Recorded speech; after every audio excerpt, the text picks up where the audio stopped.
गुरु प्यारी साध संगत, अभी बड़ा सुंदर आयोजन आपके सामने हुआ। बाबा सावन सिंह जी महाराज के जन्म दिवस का पावन महीना है, गुरु पर्व का मौका है।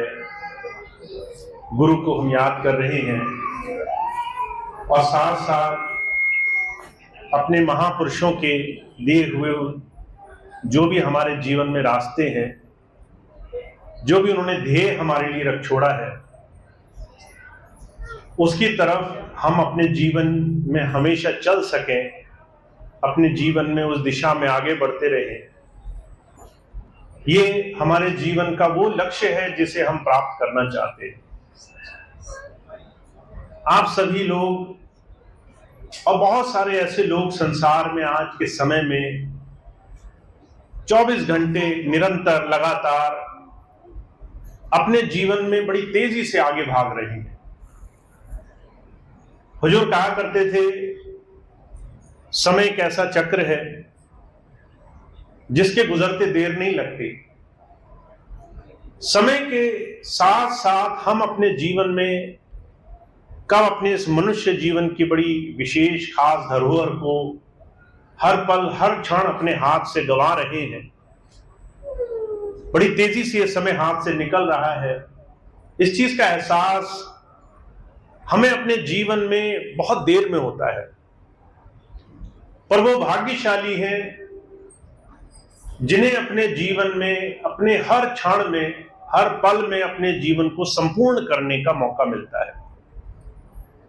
संत मत अध्यात्म हमें एक बात सिखाना चाहता है, आपका जीवन ऐसा होना चाहिए कि अगर आज इस क्षण हमें अपने जीवन में जाने का उस परमात्मा का हुक्म हो जाए तो हमारे चेहरे पर खुशी हो, आनंद हो, हम अपने जीवन में सुखमय और आनंद की स्थिति की अनुभूति कर रहे हो। कबीर साहब ने बहुत खूबसूरती से इस बात को कहा है। कहा, कबीर जब हम पैदा हुए जग हंसा हम रोए, ऐसी करनी कर चलो हम हंसे जग रोए। जब हम संसार से जाएं तो हमारे जीवन में आनंद होना चाहिए, खुशी होनी चाहिए। पर हुजूर कहा करते थे, आश्चर्य की बात यह है, संसार में इस एक समय का कोई निश्चित समय नहीं है। आप दुनिया के हर एक काम की निश्चितता साथ धारण कर सकते हैं। आपने कोई काम शुरू किया, आपको पहले से पता है उस काम का अंत, उस काम का आखिरी समय कब आने वाला है। बच्चे स्कूल में गए, पहले से पता है एग्जाम कब होने वाला है। हमने कोई भी काम शुरू किया, हमें उसके समय की, उसके आखिरी समय का पहले से निर्धारण का पता है। सिर्फ ये एक ऐसी चीज है जिसको हम पहले से नहीं जान सकते। इसीलिए महापुरुषों का, संत का या धर्म के किसी भी स्वरूप को आप समझ लें, और जब मैं कहता हूं धर्म का स्वरूप, तो आप उसको जिस रूप में भी पालन करते हो, अगर आपका उस परमात्मा में भरोसा हो, विश्वास हो, पूजा करते हो, अगर आप जब तक नियम संयम उपवास करते हो, तीर्थ करते हो, रोज नियम में नित्य नियम करते हो, घंटा 2 घंटा व्यस्त रहते हो उस परमात्मा को याद करने में, धर्म का स्वरूप यह है कि आपके जीवन में अभी से संतुष्टता, सुख उपजने लग जाए। पर दुख की बात यह है, हर एक इंसान का जो सुख की परिभाषा है वो भविष्य में है। हर एक इंसान का जो सुख है वो आज नहीं है, वो आगे है, भविष्य में है।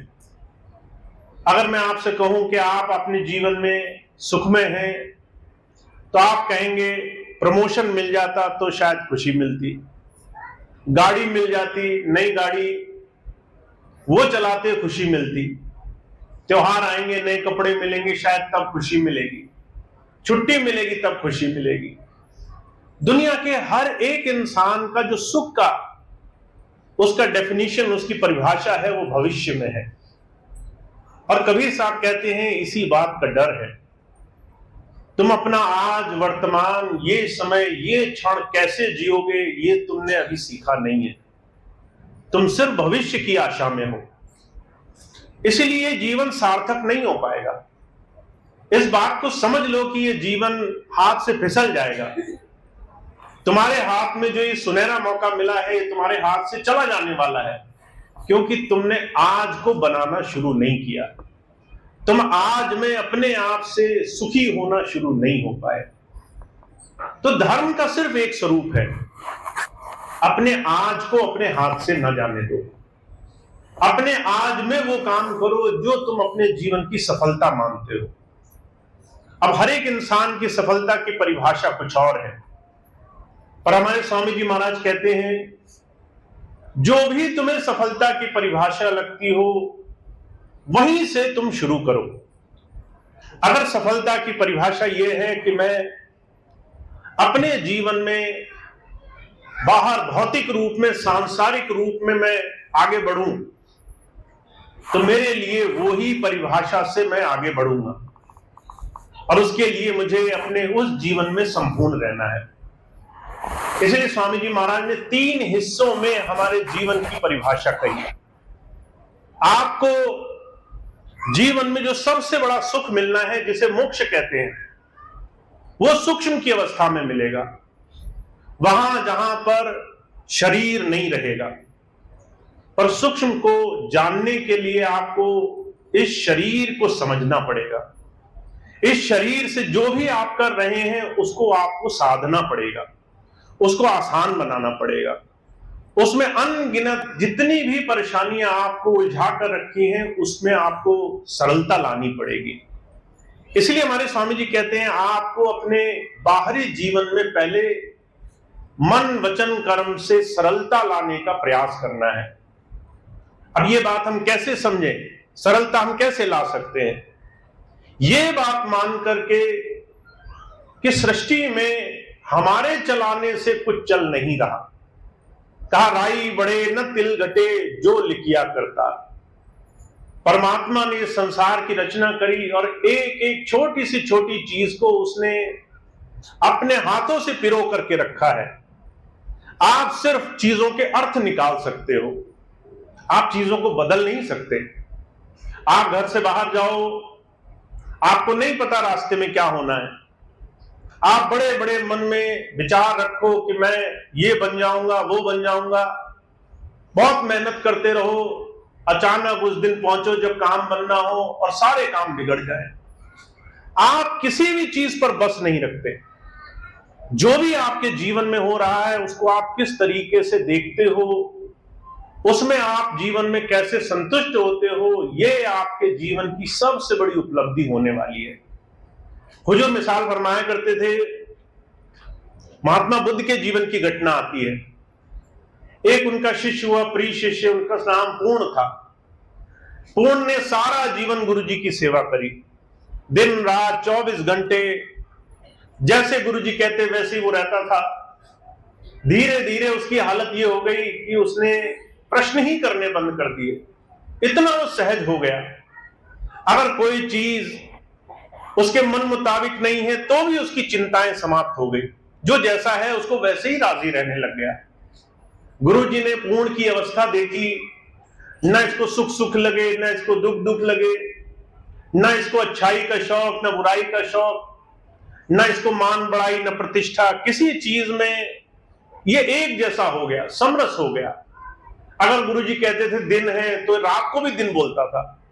अगर गुरु जी रात को कहते थे दिन, दिन को रात, तो उसको कोई प्रश्न नहीं होता था। गुरु जी समझ गए ये मेरा वो जीव बन गया जिससे जीवन की पूर्णता सिद्ध होनी है। गुरु जी ने एक दिन बुलाया पूर्ण को, कहने लगे तुम्हारा मेरे आश्रम में काम पूरा हो गया, तुम जाओ यहां से और जा करके जो मैंने उपदेश दिया वो दुनिया को समझाओ, जीवन क्या है। पूर्ण बेचारा बहुत डरा पहली बार कि गुरु जी से दूर जाना पड़ेगा। कहने लगा, महाराज मैं आपसे दूर गया, संसार में गया तो लोग मुझे जीने नहीं देंगे। मैंने अगर मुंह से बोला कि परमात्मा क्या है, जीवन क्या है, तो लोग मुझे जान से मार देंगे, लोग मुझे सहन नहीं करेंगे। अब आज से कई वर्ष पहले, कम से कम 600-700 वर्ष पहले की घटना, और बिहार का ऐसा माहौल जहां पर बड़ा कट्टरपंथ था, वहां पर पूर्ण को गुरुजी से दूर होने का डर सताने लगा। तो गुरुजी कहने लगे, पूर्ण तुम कुछ कर पाओगे या नहीं कर पाओगे, इसकी मैं तुमसे कुछ बात पूछूंगा, तुम मुझे अपना जवाब देना। 3 सवाल किए गुरुजी ने।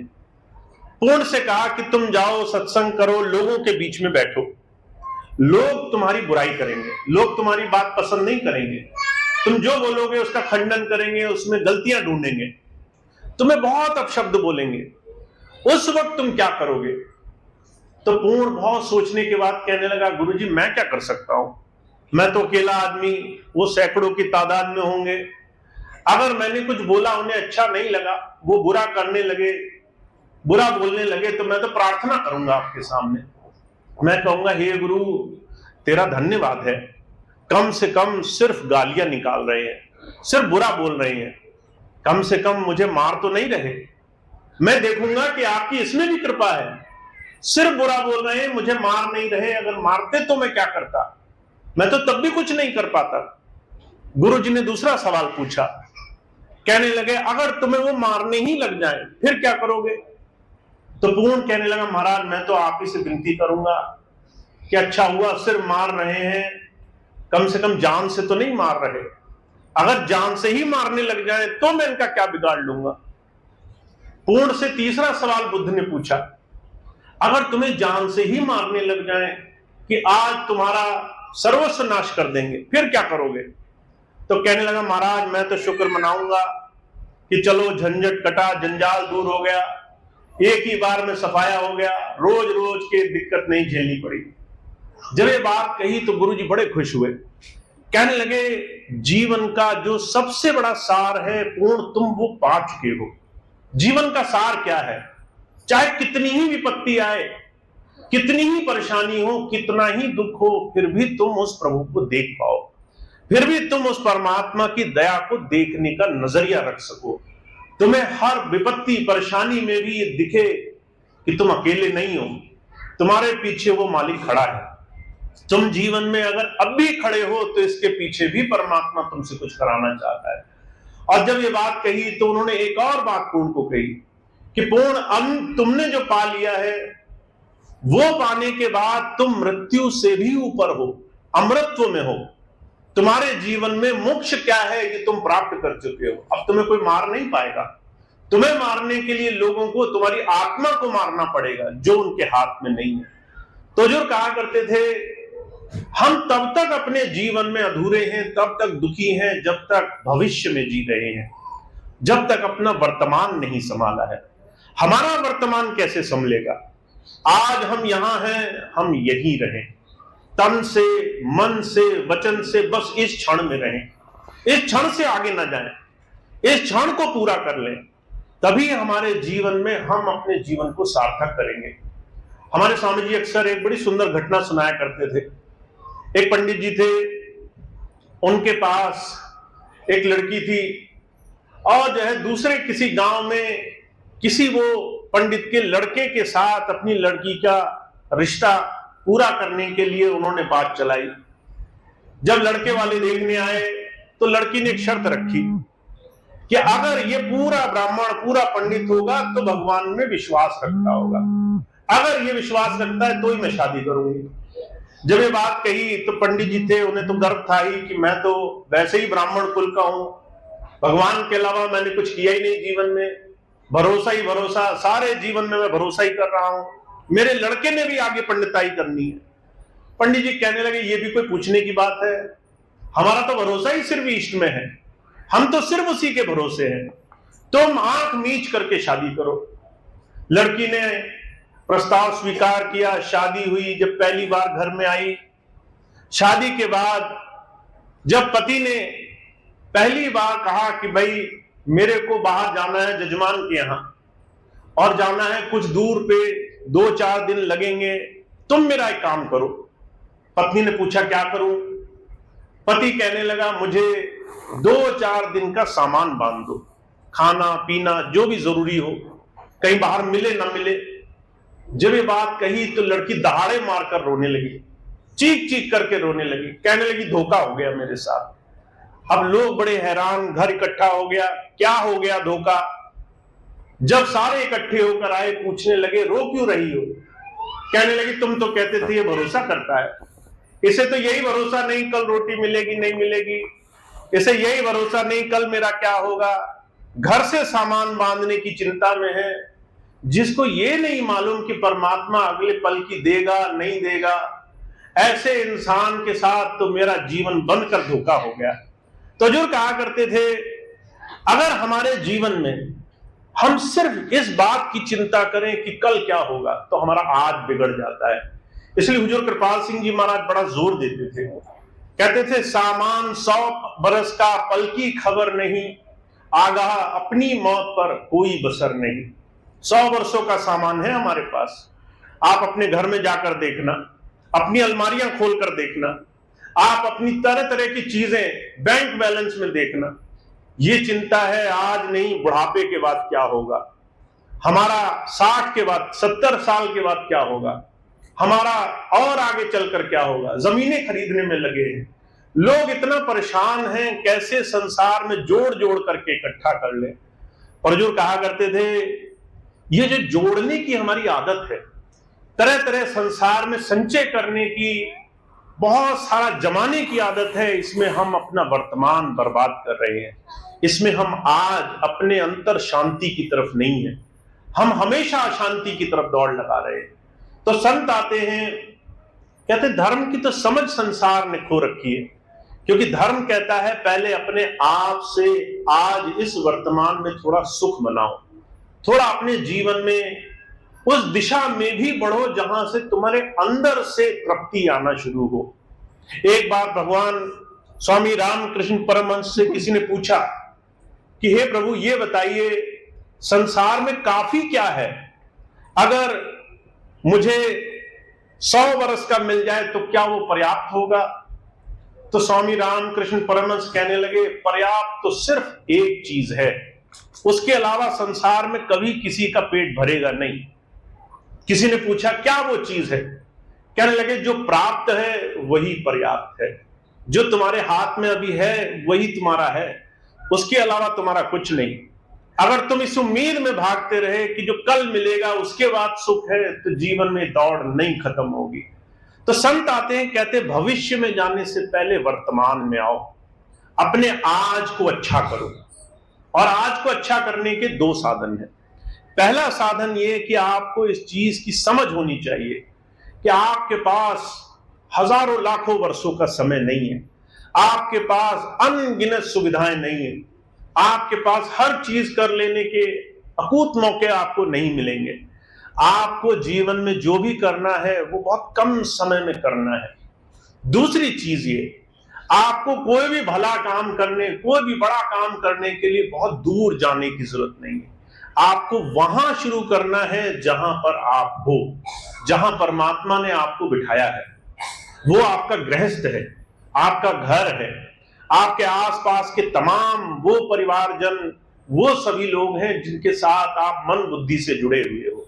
इसलिए कबीर साहब ने बहुत जोर देकर एक बात कहा, गृहस्थी सेवे साधु को साधु सिमरे राम, या में कुछ धोखा नहीं सरे दो के काम। गृहस्थ में आ जाना यह आपके जीवन में प्रभु भक्ति के लिए सबसे सुनहरा अवसर है। कारण क्या है, महाराज जी कहा करते थे तुम जंगल में अगर चले गए, एकांत में चले गए, मंदिर में चले गए, संन्यास में चले गए, बड़ी बड़ी तीर्थ यात्राओं पे चले गए, तो कोई नहीं बताएगा कि तुम कहां गलत कर रहे हो, कोई तुम्हें नहीं बताएगा तुम्हारी खामी कहां है, कहां से ठीक कर सकते हो, कहां अपने जीवन का सुधार कर सकते हो। हमारे जीवन में हमें आगे बढ़ने के लिए जीवन की तरह तरह की खामियों का सुधार करना जरूरी है। और गृहस्थ ऐसा सुंदर साधन है जहां हर एक इंसान आपकी खामियां, आपकी गलतियां, आपकी तरह तरह की त्रुटियां आपको दिखाता है, तरह तरह की चीजें आपको बताता है। आप जरा सा गुस्सा करोगे, सामने वाला ताना मार देगा, आज तो बहुत गुस्सा कर रहे हो। आप जरा सा चीजों में उलझे रहोगे, सामने वाला ताना मार देगा कि तुम्हें तो हमारा ध्यान ही नहीं है। आप जरा सा किसी काम में उलझ जाओगे, आपको फौरन कोई आईना दिखाने वाला मिल जाएगा। चारों तरफ लोग आपके जीवन में धीरे धीरे आपको ये सिखा रहे हैं कैसे निर्मल होना है, कैसे अच्छे होना है, कैसे बेहतर होना है। अर्जुन कहा करते थे, जिसने अपने जीवन में अपने आप को, अपने जीवन को, अपने मन तन को साधना शुरू कर दिया, उसी की साधना सफल है। तो हम बहुत सुंदर अवसर में हैं। हमारे शास्त्रों में, हमारे आपके चारों तरफ समाज में तरह तरह के ऐसे साधन बनाए गए हैं जिससे हमारा ध्यान उधर बना रहे।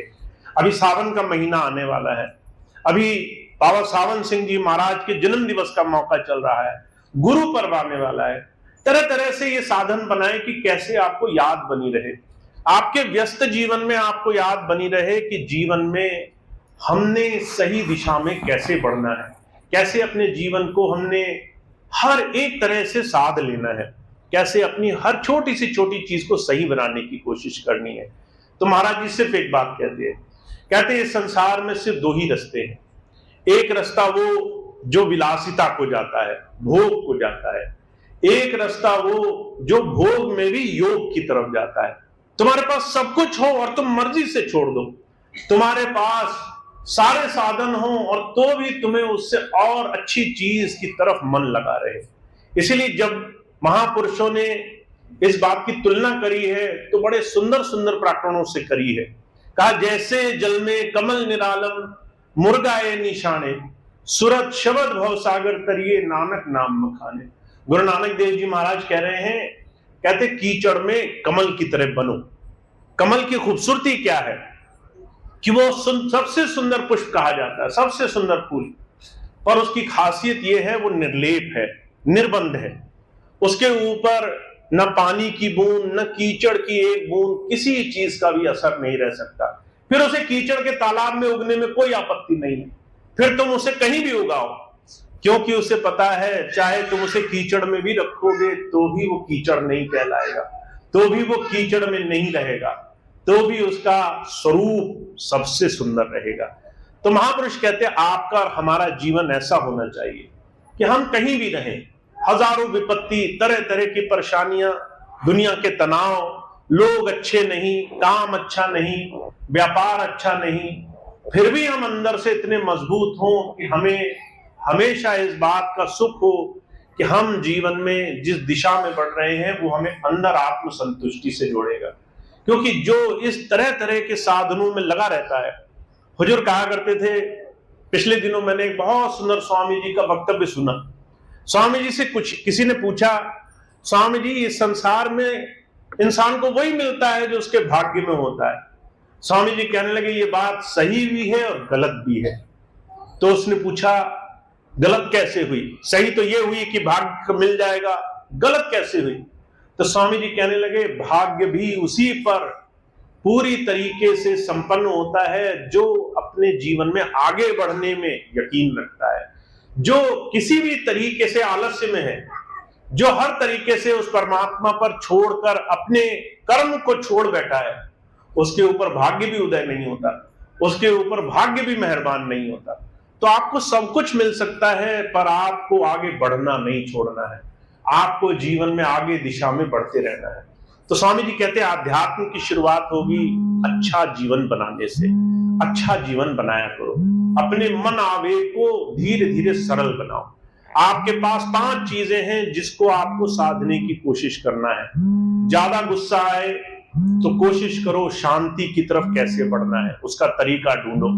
आपको ज्यादा लालच रहे कि मेरे पास दूसरों से ज्यादा होगा तभी मेरी कदर होगी, तभी मेरा सम्मान होगा, तो आज में संतोष धन पाना सीखो कि जो आज है क्या वो मेरे लिए काफी है। अगर आपको मोह बन रहा है कि सिर्फ दुनिया के लोग ही मेरी धन संपत्ति है, बच्चे ही मेरा बुढ़ापे का जो है इंश्योरेंस है, आगे की वही चाबी है, तो अभी से इस परिभाषा को बदलो कि अगर आप अपनी खुद की भविष्य की चाबी बनोगे तभी कोई आपके भविष्य की चाबी बनेगा। अगर आपके जीवन में खूब अहंकार आ रहा है कि मेरे से बड़ा कोई नहीं है, तो विनम्र होना सीखो। थोड़ा सा अपने जीवन में दूसरों के लिए अच्छाई करना शुरू करो। तो स्वामी जी कहते हैं आपकी मनोवृत्ति पर पहले काम करो, पहले अपने मन में आ रहे आवेग, जिसे माइंडसेट कहते हैं, उस पर पहले काम करो। पहले अपने दिमाग की जो भी तरंगे नकारात्मक दिशा में जा रही हैं उसको धीरे धीरे सेवा और सत्कार की तरफ जोड़ो। यहां से आपको भक्ति और धर्म की परिभाषा जीवन में आएगी। तो महापुरुषों ने इस जीवन को कर्म भूमि कहा है। आपका जितना भी जीवन है, आगे जो भी जीवन है आपका है, वो ऐसे गुजरे कि आपके हर एक दिन से आप संतुष्ट रहें। आपका आज का दिन गुजरा और आपको अंदर संतोष रहे कि चलो मैंने एक अच्छा काम तो किया, किसी एक अच्छे काम में तो हाथ लगाया। कुछ भी नहीं हुआ तो कम से कम लोगों से प्यार से बात की। अगर कोई मुझ पर गुस्सा कर रहा था तो चलो कोई बात नहीं, मैंने मनी मन से क्षमा कर दिया। मैंने किसी पर जा करके लड़ाई झगड़े नहीं किए। कम से कम ये संतोष रहे कि मैंने ये काम अच्छा किया। तो जो कहा करते थे, जो ऐसे कर्म के विधान में यकीन रखता है उसके जीवन में बहुत सुख समृद्धि आती है, उसका जीवन बड़ा सुखमय हो जाता है।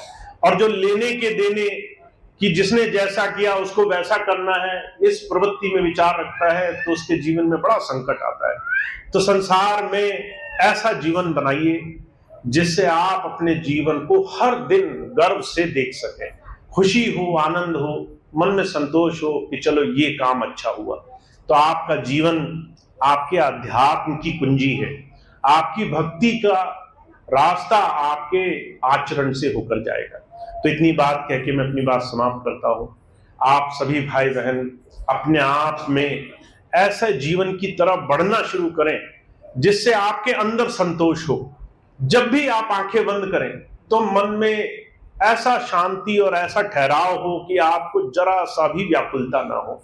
जब भी आप आंखें बंद करो, घबराहट ना हो, चिंता ना हो, किसी तरह का तनाव ना हो, एक शांति रहे कि मैं जिधर भी जा रहा हूं वो संतोष धन की तरफ जाने वाला जीवन है। तो इस बात को हमेशा सामने लेकर चलना। अगर आप अंदर से संतुष्ट हैं तो बाहर का सारा संसार आपके रास्ते में है, आपके लिए है, आपके लिए वो संसार में साधन बनाएगा। तो स्वामी जी की यही बात है, आप अपने जीवन से भक्ति करो, सिर्फ अपनी वाणी, सिर्फ अपने बाहरी साधनों से नहीं, बल्कि अपने जीवन से ऐसा आचरण बनाओ जिससे आपके जीवन में बदलाव नजर आए।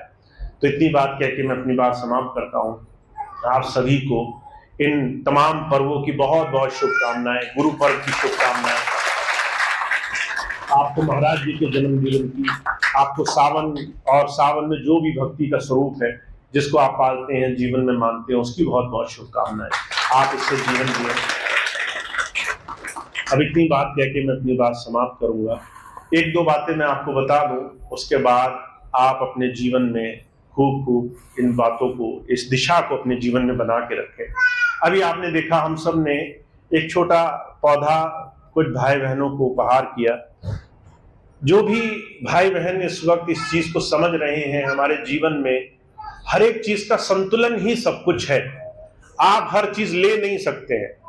अगर आप कुछ ले रहे हैं तो आपको कुछ देना भी होगा, यही संतुलन की परिभाषा है। अगर आप सोचते हैं कि आप संसार से खूब कमा लें तो कई बार बड़ा भारी कर्जा चुकाना पड़ जाएगा। अगर आप सोचते हैं सिर्फ लेना है तो आप पहली चीज प्रकृति पे हैं, आप धरती पर हैं, आप बहुत कुछ ले रहे हैं और आपको एहसास भी नहीं होता।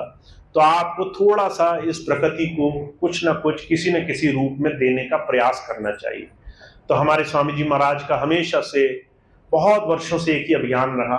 उनके 4 सूत्रीय कार्यक्रम थे, जिसमें एक कार्यक्रम था अपने पर्यावरण की तरफ जागरूक होना। तो आप उस चीज को बना सकते हैं धीरे धीरे अपने जीवन में, थोड़ा सा प्रयास करके। आप कोशिश करें कि आप एक पौधा लगाएं, उसकी देख रेख करें, उसकी संभाल करें, धीरे धीरे आप उस चीज को और आगे बढ़ाएं। तो इस चीज को आप जितना भी करेंगे उतना ज्यादा आप और आपके आने वाले तमाम परिवारजन उससे सुखी रहेंगे। दूसरी चीज ये है, बहुत खास है, वो चीज है कि आप अपने जीवन में अपने आप को कैसे स्वस्थ रख सकते हैं। हमारे जीवन में अगर हमारा आत्मिक रूप से निर्मल होना जरूरी है तो हमारा बाहरी रूप से स्वस्थ भी होना जरूरी है।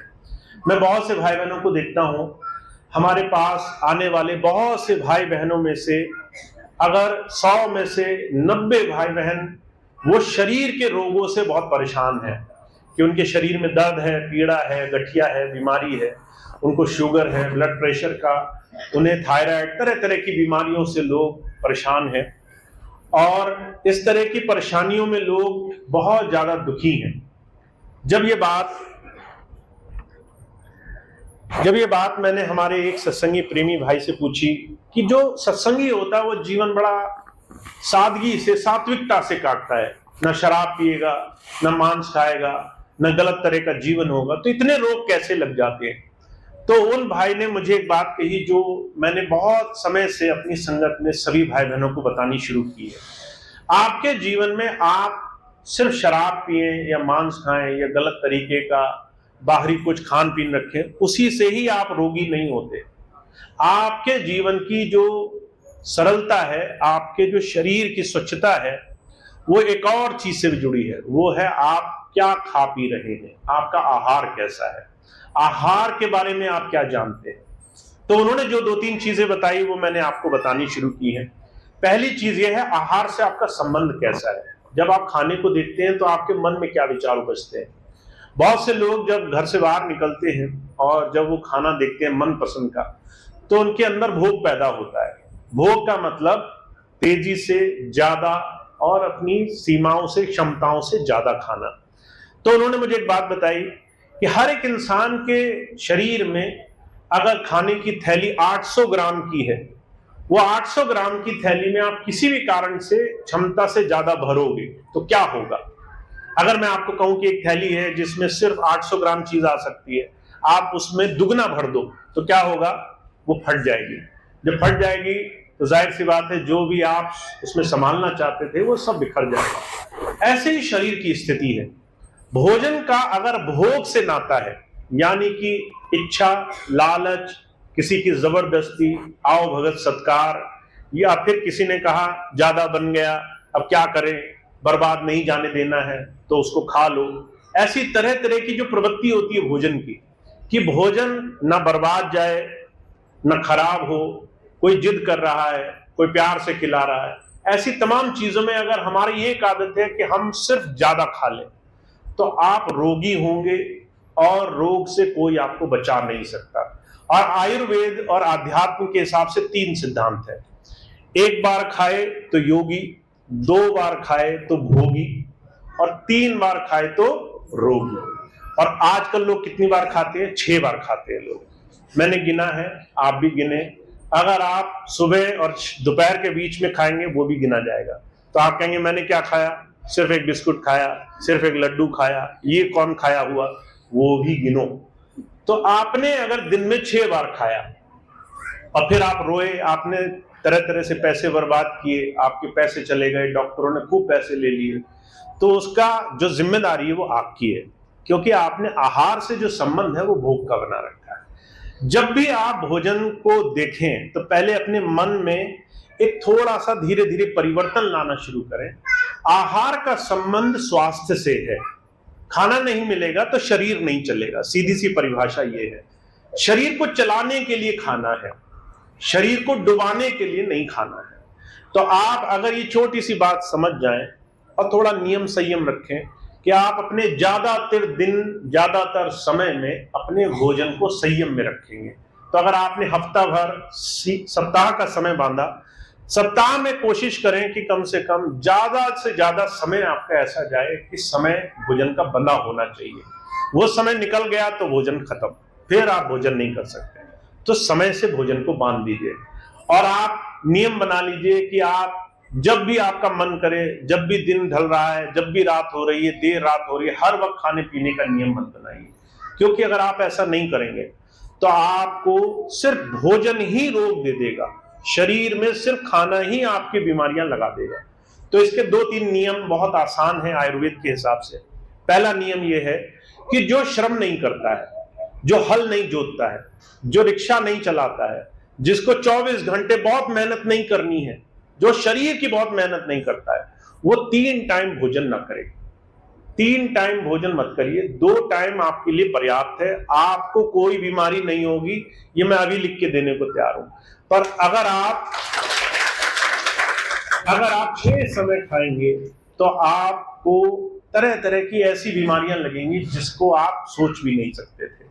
आपके जीवन में शरीर में शुगर होना, ब्लड प्रेशर की, कैंसर तक की बीमारियां होना, ये सिर्फ ना पचे हुए अपच भोजन से होता है, जो भोजन पचता नहीं है और जो सड़ जाता है।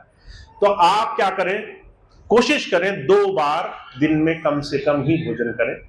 तीसरी बार तभी करें जब आप बहुत मेहनत मजदूरी करते हो।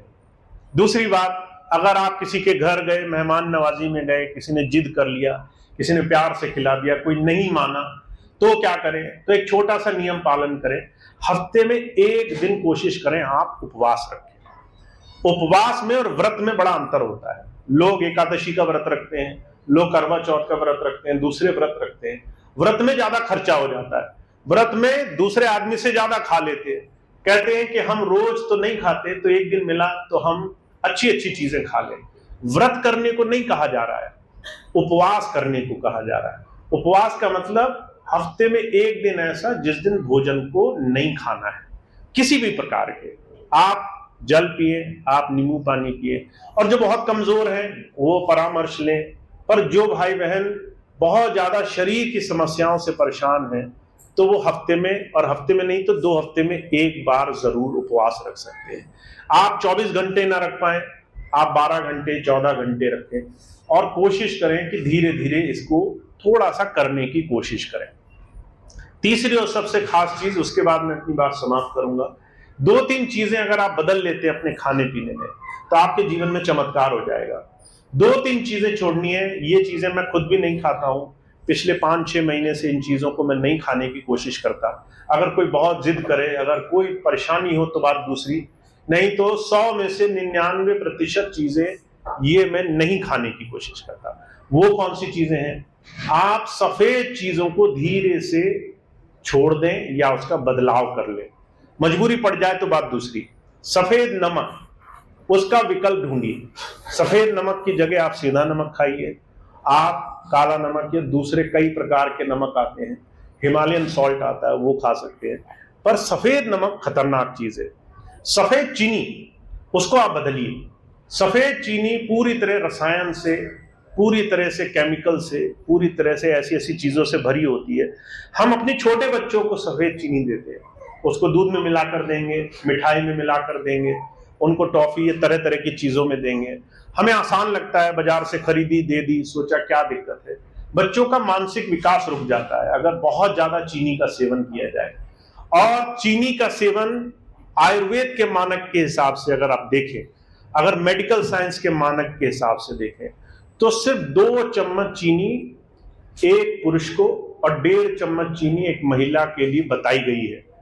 अगर आप देखें तो इतनी चीनी तो आप वैसे ही खा लेते हैं। अगर आप कोई भी पैकेट बंद डब्बा चीज लाएंगे तो उससे ज्यादा चीनी आप खा लेते हैं। कभी आप देखिएगा इस चीज को। चीनी आप बदल लीजिए। तो क्या खा सकते हैं? गुड़ खा सकते हैं, शहद खा सकते हैं, राब एक चीज आती है, वो शक्कर आती है, वो जो है हल्की सी भूरे रंग की होती है, वो खा सकते हैं। बहुत सी चीजें खा सकते हैं, पर सफेद चीनी आप छोड़ सकते हैं। थोड़ा सा प्रयास करें, बहुत आसान है। हमारे लंगर के भाई बहन, उन्होंने लंगर भंडारों में जो वो प्रसाद बनाते हैं उसमें चीनी का इस्तेमाल करना बंद कर दिया। खीर बनाते हैं उसमें उन्होंने चीनी का इस्तेमाल करना बंद कर दिया। मिठाइयों में चीनी का इस्तेमाल करना बंद कर दिया। तो ये बहुत आसान है, सिर्फ थोड़ा सा मन को बदलना है। तीसरी चीज, अगर आप मेरी बात मान लें तो बिल्कुल चमत्कार हो जाएगा।